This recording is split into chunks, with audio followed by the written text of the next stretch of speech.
I'm Derek Fung, and in this video we're taking a look at the Holden Commodore SSV.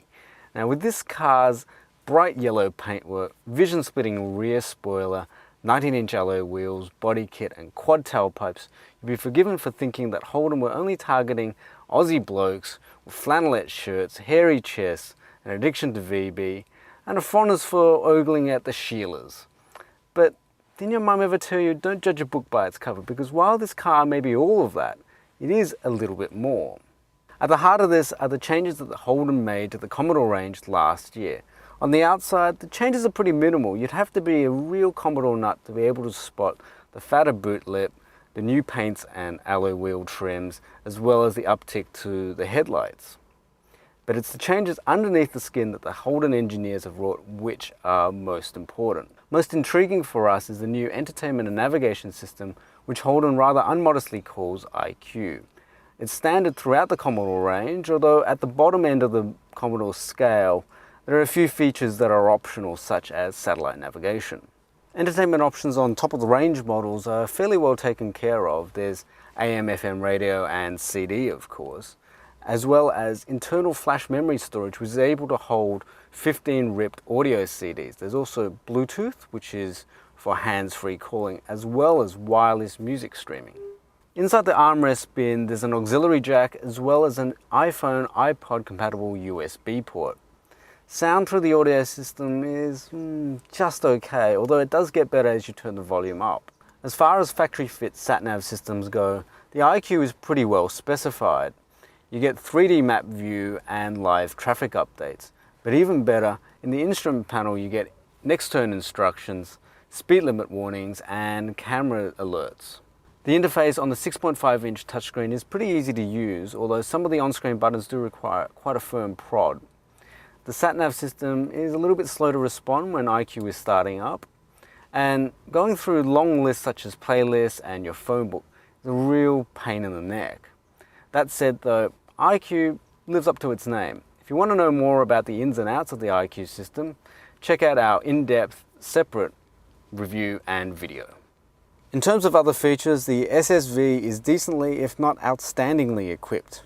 There's automatic headlights, cruise control, reversing camera, rear parking sensors, rear seat vents, 19-inch alloy wheels, although the full-size spare is an optional extra.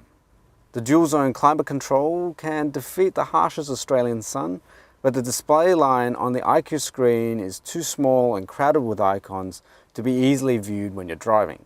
Niceties like rain-sensing wipers, xenon headlights, fully electric seats, LED taillights and indicators are left for the more luxurious Calais and bigger Caprice models. In terms of space, it's almost as large as Australia itself, so if the 5 passengers complain about head, shoulder or leg room, they should probably go on Biggest Loser. Boot space is almost 500 litres, although the centre section of the rear seat is the only part that folds down unless you get the wagon variant. Overall, the cabin and dashboard look nice. There are some neat touches, like the rubberized tray in the centre console, but there's also a few signs of penny pinching.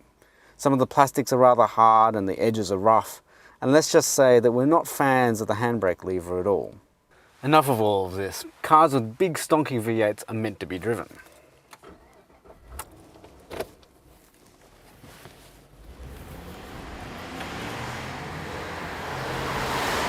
And the first thing that struck us about driving the Commodore was just how nimble it felt. Despite the fact that it's a 1.7-ton sedan, the steering is nice and meaty when it's in the center, but the moment you tip it into a corner, it lightens up a bit and it feels really lively and you can just chuck it around. The SSV is fitted with sport suspension, which means body roll is kept to an absolute minimum and it's got a real verve for corners, whether they be tight twisty ones or long sweepers. And because of this, we thought that the ride would be completely rubbish, but surprisingly it's not, and it handles Sydney's potholed roads with aplomb. The only real downside that we can figure out with the SSV's handling package are the brakes. They really need a very firm prod to start slowing the car down. And when you're flinging the car about, this doesn't really inspire confidence. With a big V8 under the hood, you're never short of power, And while it sounds nice,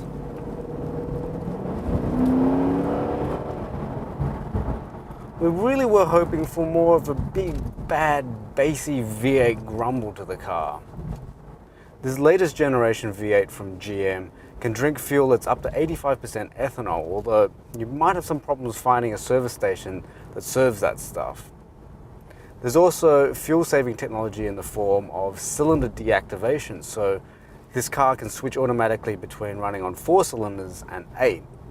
Despite that though, whenever we unleashed our inner hoon, we saw fuel economy figures in the range of about 22 litres per 100 kilometres, although in the outer suburbs we got it down to about 15, and on the highway about 10 litres. Even though we're in the automatic version of the V8, there's about 260 kilowatts of power and about 510 newton meters of torque. So it's not that hard to get the car sideways or burning rubber. If you're not into that type of thing, or you're not that confident with it, there's a very good stability control system that cuts in very gently and puts things all in order. Despite the car's size, the Commodore is actually quite easy to throw around in the city, although the really thick windscreen pillars here mean that entire roundabouts, sidewalks, curbs can just disappear, and it's a real pain navigating around them. Thanks to the new entertainment and navigation system, as well as the excellent handling and ride and plentiful space, the new Commodore SSV proves that you can mix sophistication and luxury with football, meat pies, kangaroos and Holden cars. I'm Derek Fung, and this has been Seen in Australia's look at the Series 2 Holden Commodore SSV.